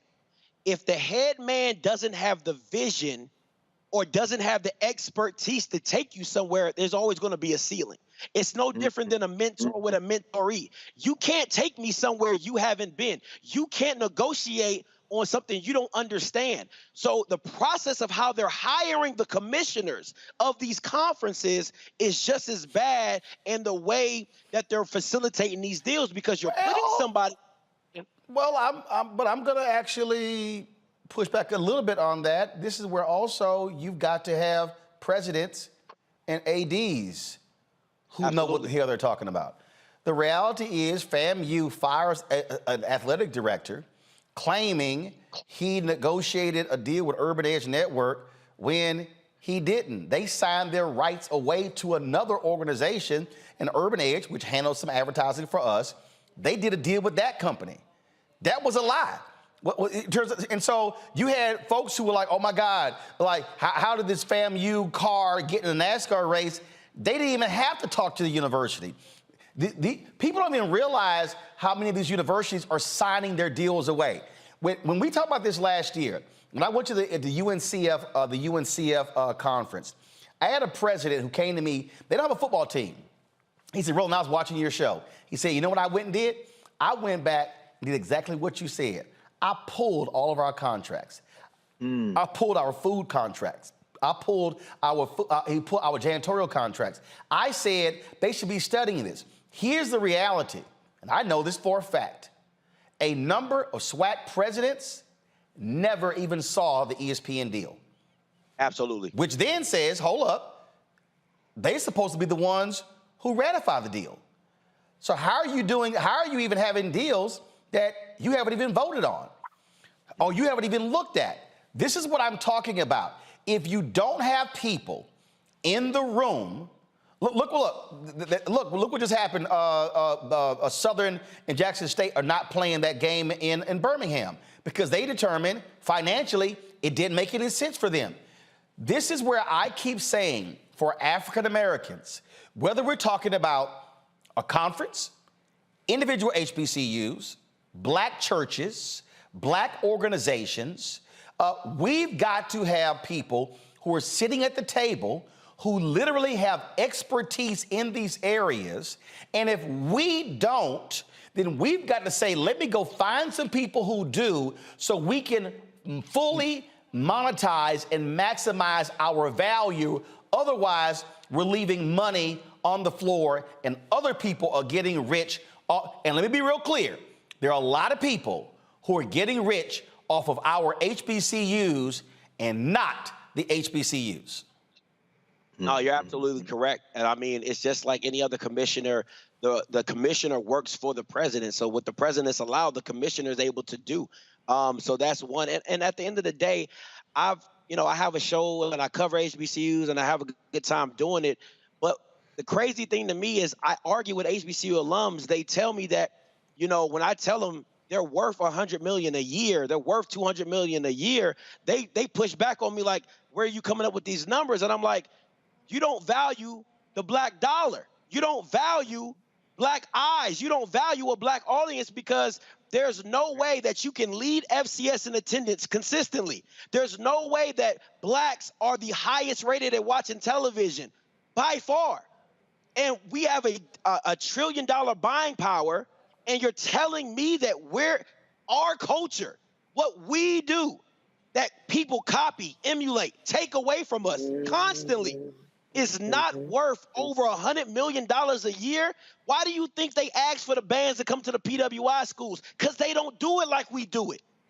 Why do you think they want the dancing girls there? Because they don't do it like we do it. So not seeing value in that is beyond me. And for you to walk into a deal and just say, you know what, just give us $300,000 more and we'll be good. What can $60K per school do for an HBCU? Folks, Off Script TV, subscribe to his YouTube channel. Scotty, we surely appreciate you joining us, breaking it down. Thanks a lot. Always time, Ro. Appreciate you. Folks, again, we're talking about you focus on the money. Either you know your value or you don't. You're watching Roland Martin Unfiltered on the Black Star Network. Hatred on the streets, a horrific scene, a white nationalist rally that descended into deadly violence. White people are losing their damn minds. As an angry pro-Trump mob storms the U.S. Capitol, we've seen We're about to see the rise of what I call white minority resistance. We have seen white folks in this country who simply cannot tolerate black folks voting. I think what we're seeing is the inevitable result of violent denial. This is part of American history. Every time that people of color have made progress, whether real or symbolic, there has been what Carol Anderson at Emory University calls white rage as a backlash. This is the rise of the Proud Boys and the Boogaloo Boys. America, there's going to be more of this. Here's all the Proud Boys, Dave. This country is getting increasingly racist in its behaviors and its attitudes because of the fear of white people. The fear that they're taking our jobs, they're taking our resources, they're taking our women. This is white fear.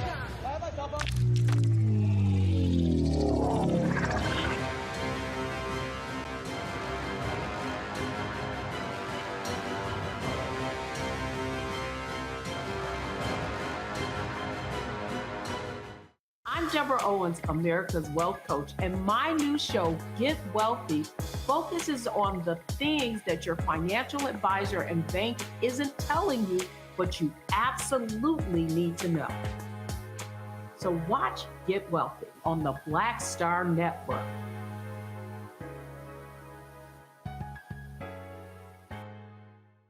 Hi, I'm Amber Stevens-West from The Carmichael Show. Hi, my name is LaToya Luckett, and you're watching Roland Martin Unfiltered.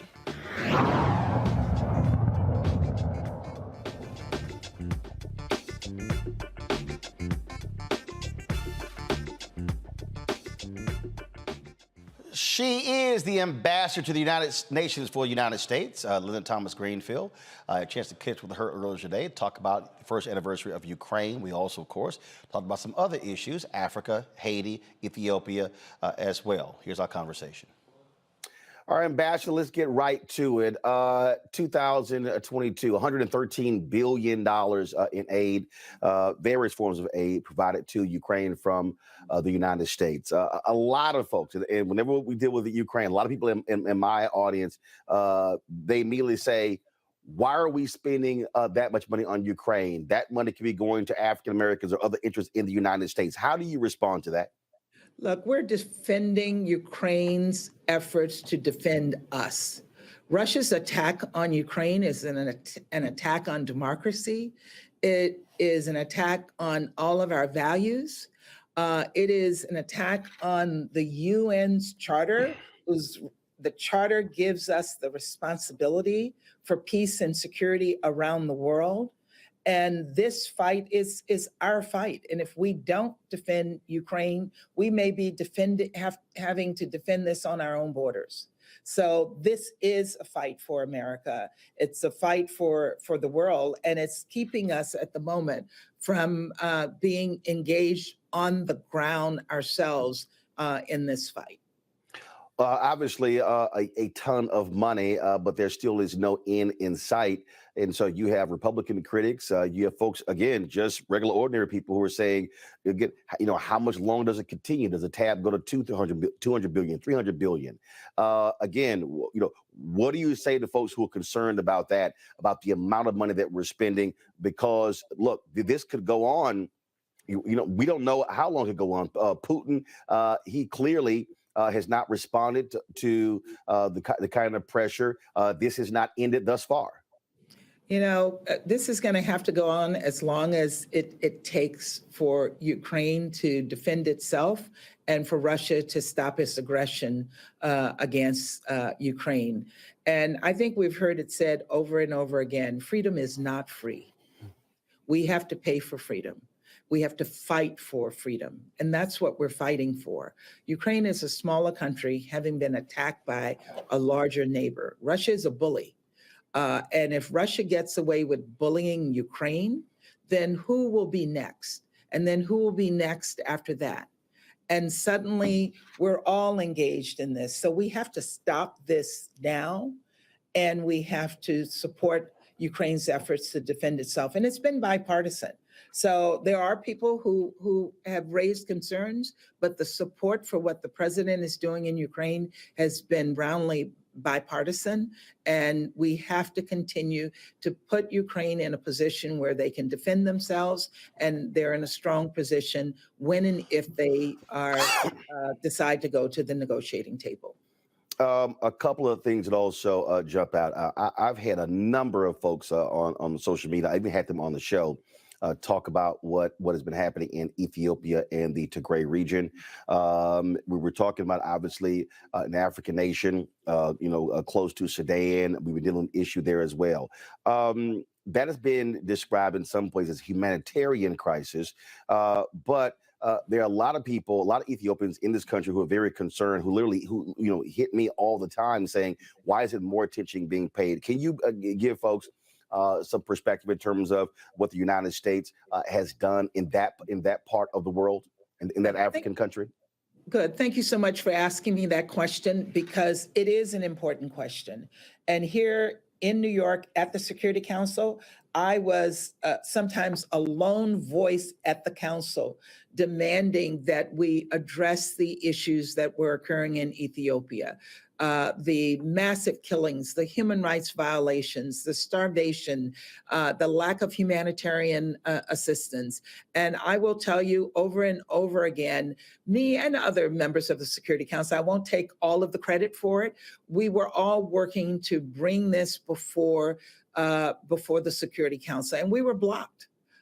We were blocked by our Russian and Chinese colleagues, and we were blocked by efforts made by Ethiopia to keep this off the council's agenda.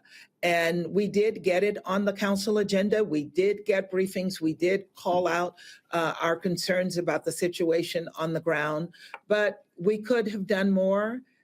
We should have done more because thousands of people died on both sides. There was no right side of this war. This was a war in which Ethiopians were fighting Ethiopians. It was brothers against brothers. So there was no right side. And I am pleased at the moment that the ceasefire that was forged in December is still standing, and that the fighting has stopped, and that some humanitarian assistance is getting into the Tigray region. But this was something that, again, we all should have done more to stop. Another area of interest, obviously, is Haiti. This week, we reported on the indictments that took place. 4 individuals who were arrested, 11 people who were arrested as part of this conspiracy to assassinate President Moise. That has led to so much upheaval there as well. What is the United States doing to help, beyond the prosecution, but from the Department of Justice, to help stabilize that country, because these gangs are still in control of what's happening there. We're still seeing massive unrest in Haiti. It is as if that country just can't get a break. Again, another question that I really appreciate. I have been actively engaged on Haiti. I traveled to Haiti to the funeral of President Moise, and I've engaged quite a bit with members of Congress, as well as with Haitians on the situation on the ground there. We're working on this issue in the Security Council to come up with a security apparatus that is acceptable to the Haitian people, and one in which we can get in there and provide the security that the Haitians need in order to continue to live their lives. And we're working currently on a resolution that will give support to a non-UN multilateral force that will go in to provide that assistance. We have worked with a number of countries who have volunteered to send troops in support of that effort, and we're trying to move that as quickly as we possibly can. In the meantime, the United States, as you know, we did arrest some of the individuals who have been accused to have been involved in the killing and assassination of the president, and we're continuing to support those efforts through the FBI. When you talk about that security apparatus, how many people were you talking? How many soldiers were we talking about? Because again, I've talked to Jacqueline Charles, award-winning reporter with the Miami Herald, who spends a lot of time there, and just how people are just frightened because, in essence, these gangs are aligned with police, if you even have police in the military. So folks have absolutely no idea who to trust in the call, and the kidnappings continue as well, just is unabated. And so are we talking, what, several thousand, 5, 10,000, 20,000? I can't give you a number. Countries will make decisions on how many troops that they can contribute. And, I don't even think we need 20,000 troops. We don't need 10,000 troops. We need a contingent of troops who are committed to providing security and supporting the Haitian people. And that determination will be made by military people, by experts, not by diplomats. But they should know that we support their efforts. And will the United States be contributing troops to that effort as well? The United States is working with the various countries to determine what role we will play. Last question for you. And this also ties to Haiti. The deportation issue has been in the United States has been very controversial as well. And so what are you getting from other countries when they look at, again, we've been sending folks back to Haiti, deporting other folks because of what's been happening on our border as well. There are some who still believe that there is inequality in terms of how Black immigrants are being treated compared to immigrants from other countries, such as Cuba and other places along those lines. Well, this is, as you know, an extraordinarily complicated issue for us. And I was very pleased that the president did announce parole for Haitians that allow those Haitians and family members to be reunited, something that we've done similarly with other places in the world. And we're working to address more consistently the needs of the Haitian people. Details about the deportations, I'll encourage you to talk to our DHS about those, but know that we are working to try to support as many Haitians as we possibly can through the parole system, but also support them on the ground in Haiti. Last question for you. China spends an inordinate amount of money on the continent of Africa. And a lot of people obviously are concerned about that in terms of being able to controlling so much. And one of the things that I've said is that in the United States, we look at that continent from an aid standpoint versus an investment standpoint. 7 of the 10 fastest growing economies are in the motherland. And you have so many things going to be happening over the next 30 to 50 years. And so how is the United States positioned to see African nations as economic partners and not just simply rendering aid for humanitarian crisis? Because, again, if we're just sort of looking at them that way, China's going to increase their foothold in these countries. We can't downplay the importance of humanitarian aid when people are in need. And Africans know. I had a conversation recently with an African leader who said, we know that Africa is in the heart of America and America is in the heart of Africa. And our support to the African people when they're in their time of need is never, ever questioned. But the point on development assistance, I was just looking at our statistics for imports and exports to Africa. We have an extraordinary program called the Africa Growth and Opportunity Act. The AGOA Forum is going to be hosted in South Africa this year. Through the AGOA Act, more than $40 billion in exports from Africa to the United States and from the US to Africa have taken place under AGOA in the past year. So we're engaged with Africa on the development and trade side as well. And while Africans have a choice, we're not telling them what choice to make, but we're treating Africans as equal partners. The Leaders Summit that the president hosted in December last year was an extraordinary success. We had leaders from across Africa here in the United States engaging with American companies, engaging with our leaders to talk about how we can take that partnership even further. And it's a partnership that we tremendously appreciate. And I know on the African side, countries appreciate the partnership that they have with the United States. And are you seeing African-American businesses also participate in that? I am. I think we can do more to encourage African-American businesses to invest in Africa. We can do more to support their efforts. The Small Business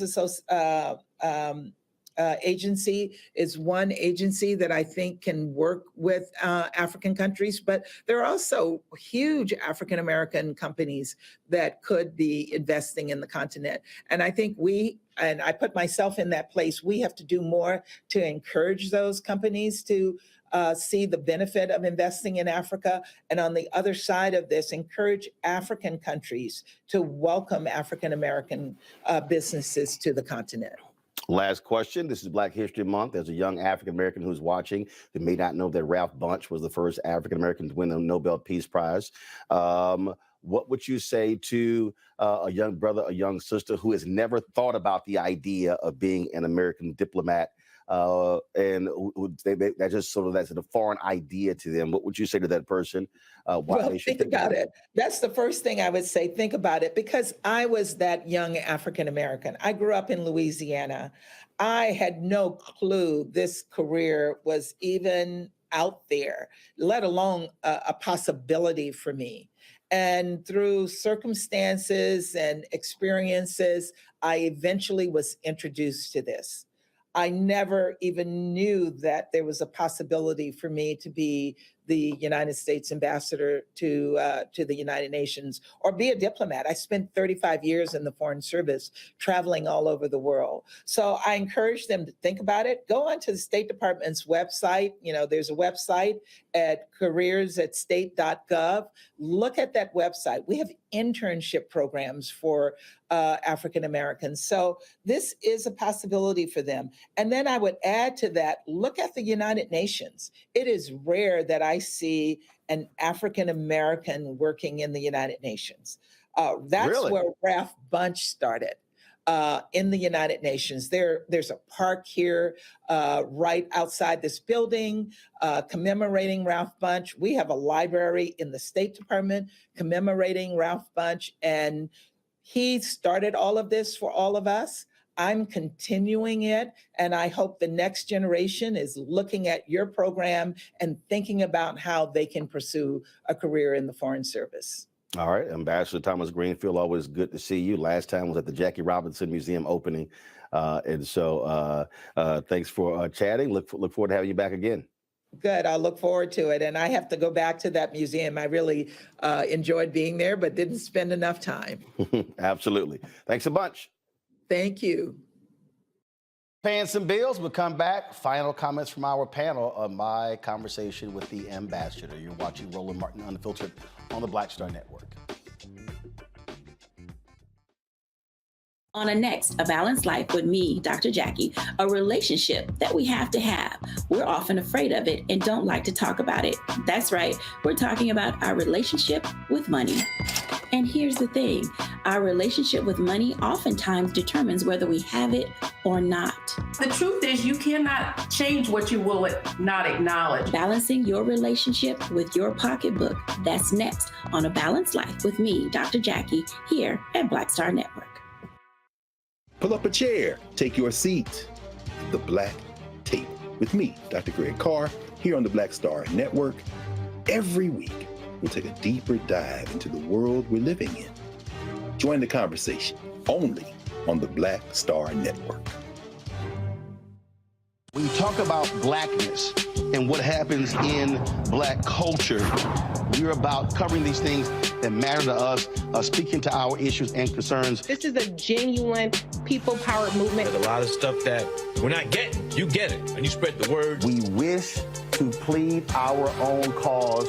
Too long have others spoken for us. We cannot tell our own story if we can't pay for it. This is about covering us. Invest in black-owned media. Your dollars matter. We don't have to keep asking them to cover our stuff. So please support us in what we do, folks. We want to hit 2,000 people, $50 this month, raise $100,000. We're behind 100,000, so we want to hit that. Y'all money makes this possible. Checks and money orders go to P.O. Box 57196, Washington, D.C. 20037-0196. The Cash App is $RM Unfiltered. PayPal is R Martin Unfiltered. Venmo is RM Unfiltered. Zelle is Roland@RolandSMartin.com. Hi, this is Essence Atkins. Hey, I'm Deion Cole from Blackish. Hey, everybody, this is your man Fred Hammond, and you're watching Roland Martin, my man, Unfiltered. All right, folks, final comments from our panel with regards to my conversation with the ambassador. Erica, I'll start with you. Yeah, thanks, Roland. I think that was a very important conversation for people to see Ambassador Thomas Greenfield. I spent time as an emissary in South Sudan in 2019, and what is on the ground and what is being reported or what is barely reported are two very, very different things. When we think about the countries that she mentioned, China, when we think about Russia, when we think about France, which we know is notorious in their abuse of the continent as a whole, what we see when we go to the different countries and how those countries, specifically South Sudan and where I was, Ye State River, functionally where we had to fly into a goat field and then be transported, of course, with a security detail. People need to know that these countries definitely have blood on their hands. Reese, you're on mute. Reese, you're on mute. Oh, yeah, I was just saying, I echo what Erica said. It was a very important and substantive conversation, and I think it's really interesting to juxtapose her seriousness and her sincerity with the other former UN ambassador that just announced her presidential campaign that doesn't need to be named. Take us home, Greg. I was thoroughly disgusted, and quite frankly, anyone who takes anything coming out of the federal government's mouth when it comes to Africa or the Caribbean, including Haiti, at face value, you should be embarrassed. That's everyone. Please look this up. With all due respect to Ambassador Thompson Greenfield, the United States was deeply involved in the assassination of Moise. The people they've arrested are in Florida. They're U.S. citizens. And one of them has said that the FBI, the CIA was in on it from the beginning. Right now, 44 countries in the Caribbean, CARICOM, are meeting. They are being pressured by the United States to call for the invasion of Haiti again. The U.S. occupied Haiti from 1915 to 1934. They were involved in propping up Papa Doc and Baby Doc, in getting rid of Aristide, bringing him back, and then asked the Clintons about how much money they made in that whole process. And then when the UN invaded in 2010, the cholera outbreak killed people and sent a whole lot of Haitians to Brazil and all other places. That's how they ended up in Mexico for Trump and then Biden to continue to fight against them. You can't take that stuff at face value. Let's be very clear. The president there now, Ariel Henry is a U.S. plant. And when she says the Haitian people are calling for intervention, that's a lie. Please understand. And when you talk about gangs ruling Haiti, John Henry Clark, you're saying some stories there are no good guys. Yes, there's a lot of violence in Haiti. A great deal of it is because of foreign intervention. And who leads the pack? The damn United States of America. Justin Trudeau, the Prime Minister of Canada, is at that meeting in CARICOM right now, and he's got the Canadian Navy doing fact-finding, getting ready to invade Haiti. And guess who's trying to get him to do it? Ambassador Thompson Greenfield is in the room trying to make sure that the U.S. can throw the rock and hide its hand. Finally, the damn Dominican Republic, Abinada, the president of the DR, do you know he called for the intervention in Haiti as well? And after coming to the U.S. and meeting with, who did he meet with? Oh, yes, the vice president of the United States of America. Most of the world has not picked a side in the Russia-Ukraine fight. If you watch mass media, they'll tell you, oh, we're all standing with. That's like listening to, what's the man's, Malcolm Nance and them. Please understand, Africa, most of those countries have not chosen a side. Why? The Russians have boots on the ground in places like Mali and Burkina Faso trying to help the Africans get the French out. But guess what? Those Russian mercenaries aren't any better than the damn French. And the Chinese, meanwhile, have poured so much money into Africa that when they had that summit she was talking about and brought all them damn Negro African leaders here to sing and dance for $1, they had all the companies signed up. And while they were there, the Secretary of State Blinken is forcing Angola, forcing West Africans to sign private deals to give away strategic minerals to U.S.-supported private companies. Please, please, before you watch anybody, black, white, or polka dot, start talking about how much Africa is in the heart of the United States. Please understand, black people. The United States don't give a damn about black people, whether you're born here or in Africa. The only thing they want is their strategic foreign policy interests. If we don't get smarter about foreign policy, we're going to mess around and be in another damn war. Remember Colin Powell at that same UN shaking that little vial of dust, and the next thing you know, you're in Afghanistan for 30 years? Please wake up, black people. All right, then. Folks, don't forget, support us in what we do. Download the Black Star Network app, Apple phone, Apple TV, Android TV, Roku, Amazon Fire TV, Xbox One. Support us with your dollars as well. I'm going to be in Salt Lake City tomorrow for NBA All-Star Weekend. You can support us with our coverage, P.O. Box 57196, check-in money orders, Washington, D.C. 20037-0196, Cash App, PayPal, Venmo, Zelle as well. Again, I'm in Salt Lake City tomorrow broadcasting. I'll see you in L.A. on Monday. Folks, y'all have a great weekend. I'll see you tomorrow. Holla!